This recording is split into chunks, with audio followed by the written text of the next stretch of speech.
Etme!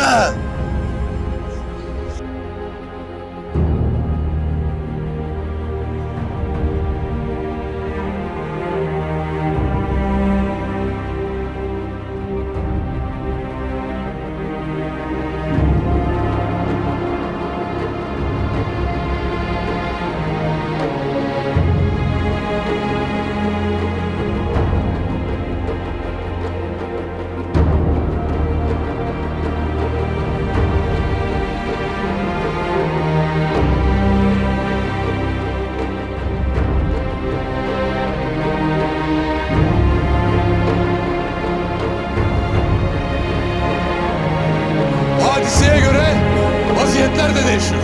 Bir alp, sualde gizli olan manayı bilmelidir, sezmelidir. Suretin içinde gizli olan niyeti anlamalıdır. Her sabah ve her akşam olmak üzere akıl nasıl kıyama kalkar, onu belleteceğim size.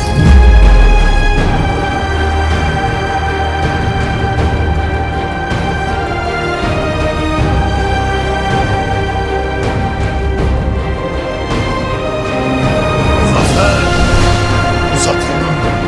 İmanla birlikte.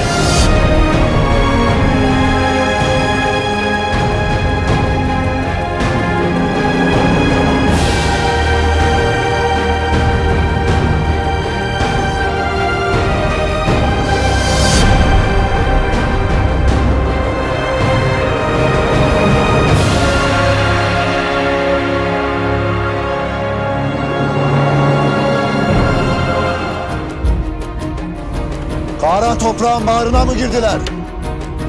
Söküp alacağız. Cehennemin dibine mi girdiler? Alıp çıkacağız.